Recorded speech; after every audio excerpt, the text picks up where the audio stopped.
आदत है। आज मोदी कह रहे हैं इसके रस का मालिक अल्लाह को नहीं, रस का मालिक अल्लाह नहीं रहेगा।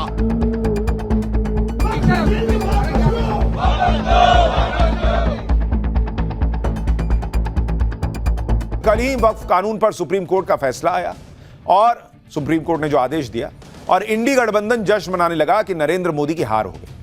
हम तो जीत गए भाई, हो गया मामला। लेकिन एक दिन के अंदर ही वक्फ कानून के खिलाफ मुस्लिम संगठन और मौलाना गृह युद्ध की धमकी देने पर उतर आए। अरे बॉस, जब सुप्रीम कोर्ट में आपकी जीत हो गई कथित तौर पर, तो आपने पीएम मोदी को हरा ही दिया, तो फिर ये धमकी किस बात की दे रहे हैं आप? वक्फ कानून को लेकर पीएम मोदी के सामने दूसरा चैलेंज बांग्लादेश का है, जो अब भारत के वक्फ कानून के मुद्दे में अपनी टांग उसेड़ रहा है। वो वक्फ के खिलाफ मुस्लिम संगठनों के गुस्से और बंगाल में भड़की हिंसा में बांग्लादेश अपना फायदा तलाश रहा है। यानी बांग्लादेश अब ठीक वही काम कर रहा है जो पाकिस्तान सालों से करता आया है। भारत के वक्फ कानून और भारतीय मुसलमानों को लेकर बांग्लादेश ने कैसे मर्यादा लांघ दी और कैसे पीएम मोदी के नए भारत ने उसे तगड़ा जवाब दिया, यह सब आज आपको बताऊंगा। कैसे वक्फ कानून पर भारत में हो रहे प्रदर्शन के बीच पाकिस्तान भी साजिश की फिराक में है, यह भी आपको दिखाऊंगा। लेकिन पहले बात मुर्शिदाबाद हिंसा पर घिरी ममता बनर्जी की, जिनका बुरा टाइम ही खत्म नहीं हो रहा। ममता बनर्जी खुद तो हिंसा प्रभावित इलाके में नहीं गई, ना पीड़ित हिंदुओं से मिली, लेकिन आज बंगाल के राज्यपाल ने ग्राउंड पर पहुंचकर ममता सरकार को मुसीबत में डाल दिया। ममता सरकार ने हालांकि इनडायरेक्टली पूरा जोर तो लगाया था कि राज्यपाल हिंसा प्रभावित इलाके में ना जाए, लेकिन राज्यपाल सीवी आनंद बोस ने ममता बनर्जी की हर अपील को नकार दिया और खुद ग्राउंड जीरो पर पहुंच गए। इतना ही नहीं, वक्फ कानून के खिलाफ भड़की हिंसा को लेकर राज्यपाल ने बहुत सख्त रुख अपना लिया है। राज्यपाल ने यहां तक कह दिया कि बंगाल की सड़कों पर कई जगहों पर मौत का तांडव चल रहा है। तो ये जो आप मौत का तांडव शब्द सुन रहे थे अभी तक, वो हम नहीं कह रहे हैं, ये बंगाल के राज्यपाल कह रहे हैं कि बंगाल में कई जगहों पर सड़कों पर मौत का तांडव चल रहा है। बंगाल के राज्यपाल के इतना सख्त रुख के बाद अब ये सवाल उठ रहे हैं कि क्या ममता सरकार का उल्टा काउंटडाउन शुरू हो गया है? क्या राज्यपाल बंगाल में राष्ट्रपति शासन लगाने की सिफारिश कर देंगे? क्योंकि राज्यपाल खुद ही कह रहे हैं कि वो ग्राउंड पर उतरकर जो हालत देख रहे हैं उसे लेकर एक एक्शन प्लान बनाएंगे। सवाल यह है कि राज्यपाल बंगाल में ममता सरकार के खिलाफ रिपोर्ट तैयार कर केंद्र को भेजने वाले हैं क्या? राज्यपाल के ग्राउंड पर उतरने से ममता बनर्जी की मुश्किलें इसलिए भी बढ़ गई हैं क्योंकि अब तक ममता बनर्जी वहां गई ही नहीं। अब सवाल तो उठेंगे ही कि भाई राज्यपाल जा सकते हैं, मुख्यमंत्री नहीं जा सकती। बंगाल के हिंसा प्रभावित इलाकों में राज्यपाल ने क्या देख लिया जो प्रेसिडेंट रूल लगवा सकता है क्या? वक्फ कानून के विवाद में कैसे बांग्लादेश कूद पड़ा मुसलमानों को भड़काने? कैसे all India Muslim personal law board के सदस्य वक्फ कानून पर फिर से भड़काऊ बयानबाजी करने लगे हैं? कैसे मुर्शिदाबाद में हिंदू घरों पर निशान लगा लगाकर उन्हें टारगेट किया गया? यह सब आपको बताऊंगा, लेकिन पहले जरा देखिए क्या कुछ हुआ है।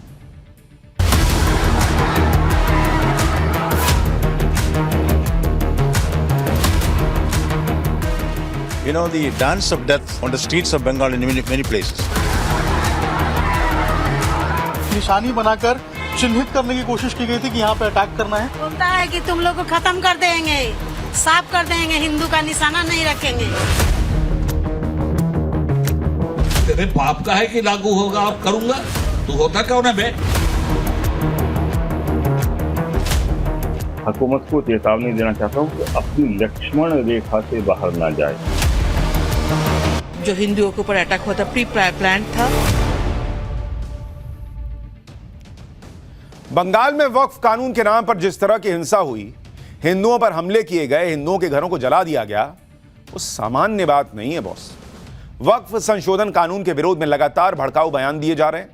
हैरान करने वाली बात तो यह है कि भारत के कानून के विरोध में बांग्लादेश में प्रोटेस्ट हो रहा है, बांग्लादेश में।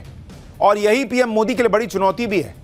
पहली चुनौती तो वक्फ के नाम पर मुसलमानों को भड़काते मौलाना है, जो गृह युद्ध की धमकी तक दे रहे हैं, जिनको सुप्रीम कोर्ट से ज्यादा भरोसा शरीयत पर है, जो ये कह रहे हैं कि अगर सुप्रीम कोर्ट से हक में फैसला नहीं आया तो शरीयत के हिसाब से काम किया जाएगा।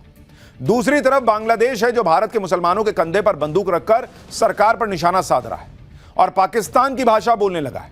बांग्लादेश का कहना है कि भारत सरकार भारत के मुसलमानों की रक्षा करे। ओ भैया, तुमसे वहां हिंदू नहीं संभल रहे, यहां मुसलमानों के साथ क्या हो गया भाई? गजब है बॉस। बांग्लादेश अपने हिंदुओं को बचा नहीं पा रहा है, भारत के अल्पसंख्यकों पर ज्ञान दे रहा है। क्या हुआ मुसलमानों के साथ भाई? घर छोड़ के तो हिंदू जा रहा है, वो भी तब जब बंगाल हिंसा में हिंदुओं को टारगेट करके हमला किया जा रहा है तो बांग्लादेश जो है वहां से बैठे बैठे आग लगा रहा है, पिन मार रहा है। वक्फ संशोधन कानून के खिलाफ मुसलमानों को भड़काने वाले मौलानाओं के बारे में आगे बताऊंगा। पहले जरा बांग्लादेश के बारे में सुनिए कैसे उछल रहा है और कैसे नरेंद्र मोदी की सरकार ने उसको सेट किया। बांग्लादेश की सरकार के प्रमुख मोहम्मद यूनुस के प्रेस सेक्रेटरी शफीकुल आलम ने कहा है कि बांग्लादेश सरकार ने मुसलमानों पर हमलों की निंदा की है, जिससे जान माल का नुकसान हुआ है। हम भारत और पश्चिम बंगाल सरकार से अल्पसंख्यक मुस्लिम आबादी की पूरी तरह से सुरक्षा के लिए सभी कदम उठाने का आग्रह करते हैं।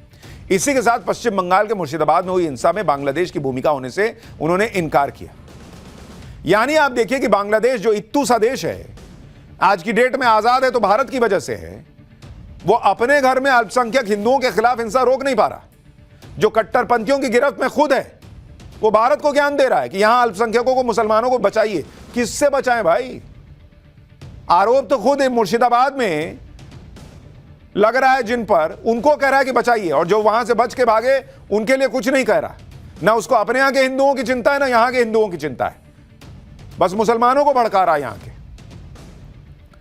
मुसलमानों के खिलाफ हिंसा नहीं हुई, हिंदुओं पर हमला हुआ है भाई। बांग्लादेश ने भारत को लेकर पाकिस्तान वाली भाषा बोली तो भारत ने फौरन बांग्लादेश को उसकी जगह दिखाई। भारत के विदेश मंत्रालय ने दो टूक कह दिया कि हम बांग्लादेश के बयान को रिजेक्ट करते हैं। रिजेक्ट, खत्म, हटाओ है पक। यह बयान बांग्लादेश में अल्पसंख्यकों पर हो रहे हमलों पर भारत की चिंताओं की तुलना करने का कपटपूर्ण प्रयास है। बांग्लादेश में अल्पसंख्यकों पर हमलों के अपराधी खुलेआम घूम रहे हैं।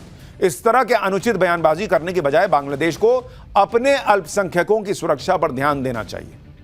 यानी भारत ने साफ साफ लफ्जों में बांग्लादेश को उसकी औकात, उसकी जगह बता दी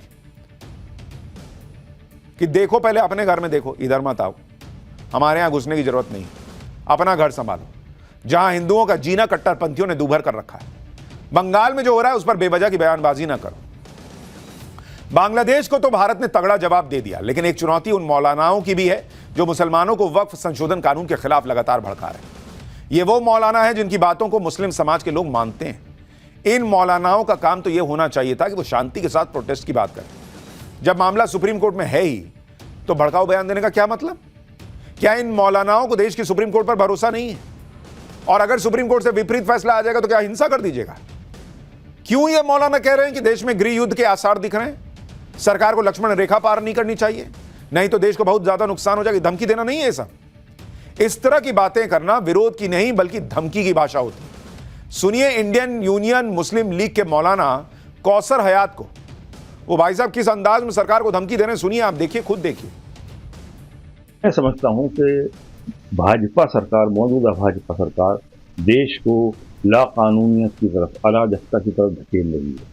इसमें गृह युद्ध के चरम आसार हैं। मैं हुकूमत को चेतावनी देना चाहता हूं कि अपनी लक्ष्मण रेखा से बाहर ना जाए, वो दूसरों को लक्ष्मण रेखा ना बताएं, बल्कि हुकूमत खुद अपनी लक्ष्मण रेखा बताए कि क्या है और क्या उसकी लक्ष्मण रेखा है, उसे समझने की कोशिश करे और उस लक्ष्मण रेखा से बाहर ना जाए, वरना देश का बहुत ज्यादा नुकसान हो जाएगा। गजब ही हो रखा है। सब कुछ तुम्हारे हिसाब से हो तो ठीक है, तो संविधान सुरक्षित है, लोकतंत्र जिंदा है, और मन का नहीं होगा तो सीधा सरकार को धमकी दे रहे हैं लोग कि देश में सिविल वॉर हो जाएगा, देश का बड़ा नुकसान हो जाएगा। अभी तक वक्फ का जो कानून है, जिस हिसाब से चल रहा था कि जहां उंगली रखी तुम्हारी हो गई जमीन, ये वाला हिसाब चल रहा था, तो देश का क्या भला कर दिए भाई? मुसलमानों का क्या भला कर दिए, इतना बता दो ना। खुद को मुसलमानों की सबसे बड़ी संस्था बताने वाला all India Muslim personal law board भी ऐसी भाषा का इस्तेमाल कर रहा है। पर्सनल लॉ बोर्ड की बातें या आदेश मुसलमानों के लिए पत्थर की लकीर की तरह होती है कई बार। ऐसे में all India Muslim personal law board की जिम्मेदारी और बढ़ जाती है। लेकिन यहां तो मामला ही उल्टा है, खुद IMPLB मुसलमानों को भड़काने में लगा हुआ है। मुस्लिम पर्सनल लॉ बोर्ड ने कहा है कि सरकार मुसलमानों को सेलेक्टिव हैरेसमेंट कर रही है। इस कानून से जगह जगह लॉ एंड ऑर्डर खराब होगा, इसके खिलाफ जगह जगह कैंपेन होंगे, प्रोटेस्ट होगा, आंदोलन होगा। कह रहे हैं कि अंग्रेजों के बाद अब काले अंग्रेजों से लड़ाई लड़ेंगे। आप सोचिए कि वक्फ कानून पर सुप्रीम कोर्ट पर सुनवाई चल रही है, सुप्रीम कोर्ट में, और कल जो सुप्रीम कोर्ट ने अंतरिम आदेश दिया उस पर तो मुस्लिम नेताओं ने जश्न मनाया था, हल्ला मचा दिया था कि हमारी जीत हो गई। तो फिर आज भड़काने की क्या जरूरत थी? क्योंकि वही हुआ है अंदर अंदर, इनको समझ में आ रहा है जो हमने कल आपको पाठशाला में बताया था कि कोई जीत वीत नहीं हुई है। क्या ये सरकार के साथ साथ न्यायपालिका पर दबाव बनाने की कोशिश नहीं मानी जाएगी, जो ये कह रहे हैं, कर रहे हैं कि हम जो चाहते हैं वो कर दो, नहीं तो देश में गृह युद्ध हो जाएगा? मौलाना ओबेदुल्ला आजमी की भाषा सुनिए, जो all India Muslim personal law board से हैं, जरा इनकी भाषा सुनिए, क्या धमकी दे रहे हैं। कि आपने बाबा साहब भीमराव अंबेडकर के संविधान की शपथ लेकर प्राइम मिनिस्ट्री हासिल किया है, या वो दूसरे साहब जो हैं जिनकी बोली आप सुन रहे हैं लागू ही होगा और करूं, तेरे बाप का है कि लागू होगा और करूंगा, तू होता कौन है बे? तू अगर इस जुबान में बात करता है तो हम उससे ज्यादा सख्त जुबान में बात कर सकते हैं, इसलिए कि तू गुंडागर्दी की बुनियाद पर बात कर रहा है और हम मुल्क के संविधान की हिफाजत के लिए एक स्वतंत्रता सेनानी की हैसियत से बात कर रहे हैं। इनका जब मन आता है ये संविधान के हिसाब से बात करने लगते हैं। जब मन आता है तो कहते हैं हम शरीयत मानेंगे, हमारे धर्म में कोई ना घुसे, ये हमारे धर्म का मामला है। इतना ही नहीं, all India Muslim personal law board ने तो नेक्स्ट लेवल की प्लानिंग कर रखी है। All India Muslim personal law board का कहना है कि वक्फ संशोधन कानून के खिलाफ तब तक आंदोलन जारी रहेगा जब तक इस कानून की धज्जियां नहीं उड़ जाती। यानी सुप्रीम कोर्ट का फैसला नहीं मानेंगे क्या, यह भी क्लियर होने लगा है। सुनिए एक बार। तो अर्ज ये करना है कि ये सारी चीजें हैं और आपको मालूम है कि देश का कानून हमें भरपूर आंदोलन का हक देता है। हम उस वक्त तक ये आंदोलन all India Muslim personal law board के थ्रू जारी रखेंगे जब तक इस तरह का गैर कानूनी कानून हिंदुस्तानियों पे थोपा गया है उसकी धज्जियां न उड़ जाएं। थैंक यू, शुक्रिया। द्वारका पीठ के शंकराचार्य स्वामी सदानंद सरस्वती का कहना है कि वक्फ बोर्ड को ही खत्म कर देना चाहिए। अगर ऐसा नहीं होता है तो हिंदुओं के लिए भी सनातन बोर्ड या संस्था बन जानी चाहिए। सुनिए शंकराचार्य स्वामी सदानंद सरस्वती को। लोग तो समाप्त करना ही चाहते थे, हम लोगों का तो प्रयास ये था कि समाप्त होना चाहिए। समाप्त नहीं होता है तो हिंदुओं का, सनातन धर्मावलंबियों का भी संस्थान होना चाहिए, ट्रस्ट होना चाहिए, बोर्ड होना चाहिए। लगभग 4 लाख मंदिर हैं, वो सरकार के अधीनस्थ हैं। कौन सी मस्जिद ऐसी है देश में जिसका शासन सरकार करती है, जिसका संचालन सरकार करती है? ये पक्षपात पूर्वक निर्णय क्यों लिया जाता है हिंदुओं के विरुद्ध ही? यानी कुल मिलाकर माहौल यह बन गया है कि वक्फ कानून से मुसलमानों के हक छीन लिए जाएंगे। दूसरी तरफ बीजेपी मुसलमानों में वक्फ संशोधन कानून के प्रति जागरूकता बढ़ाने के लिए वर्कशॉप आयोजित कर रही है। जो काम मौलानाओं को करना चाहिए वो बीजेपी कर रही है। देहरादून में बीजेपी ने वक्फ रिफॉर्म जन जागरण अभियान नाम से वर्कशॉप का आयोजन किया, जिसमें मुख्यमंत्री पुष्कर सिंह धामी भी शामिल हुए। सीएम धामी ने कहा कि वक्फ संशोधन से सुनिश्चित किया जाएगा कि वक्फ का उपयोग गरीब, पसमानदा भाइयों और मुस्लिम बहनों के कल्याण में हो। बिना धार्मिक छेड़छाड़ किए प्रदेश में वक्फ बोर्ड की एक एक इंच जमीन की जांच और देखभाल की जाएगी। वक्फ संपत्तियों पर अवैध अतिक्रमण करने वालों के खिलाफ अभियान चलाया जाएगा।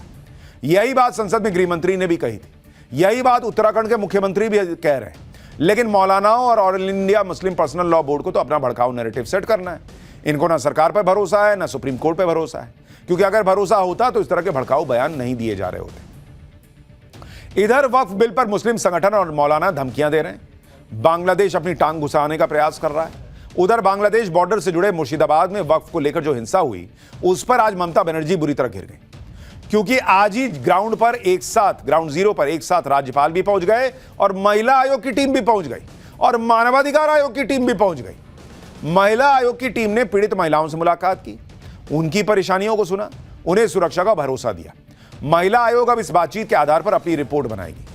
नेशनल ह्यूमन राइट्स कमीशन यानी एनएचआरसी की टीम भी मालदा में राहत कैंप में रह रहे परिवारों से मिली, वो अपनी रिपोर्ट बनाएगी। और इधर राज्यपाल भी ग्राउंड जीरो पर पहुंच रहे हैं, वो मालदा के रिलीफ कैंप में पीड़ित परिवारों से मिलेंगे, फिर वो हिंसा प्रभावित मुर्शिदाबाद जाएंगे। यानी हर तरफ से ममता बनर्जी घिरती दिख रही हैं। जो मिले हैं राज्यपाल, उसकी भी तस्वीर आपको दिखा रहे हैं। ममता बनर्जी के राज में जो भयानक कांड हुआ है, एक तरफ से उसकी चार्जशीट तैयार हो रही है और अलग अलग रिपोर्ट ही बंगाल में राष्ट्रपति शासन लगाने का आधार बन सकती है। राज्यपाल ने तो कल ही संकेत भी दिए थे कि वो रिपोर्ट बनाएंगे और केंद्र को भेजेंगे। बंगाल के राज्यपाल ने कल ही राजभवन में पीड़ितों से मुलाकात की थी। पीड़ितों ने बताया जो राज्यपाल को, उसे सुनकर राज्यपाल भी दंग रह गए, इसलिए उन्होंने ग्राउंड जीरो पर जाने का फैसला किया। आप सुनिए, मालदा और मुर्शिदाबाद जाने से पहले ही राज्यपाल ने सख्त रुख अपनाते हुए कहा कि बंगाल में मौत का तांडव चल रहा है। सुनिए राज्यपाल को। What has happened there is something which should never have happened. But the specter of violence is showing its ugly head on and off in Bengal in various places. You know, we have to coffin the cult of violence and drive the last nail on the coffin. That is a task which is necessary to maintain peace and tranquility in Bengal. You know, the dance of death, if I may say so, that is going on wantonly on the streets of Bengal in many places.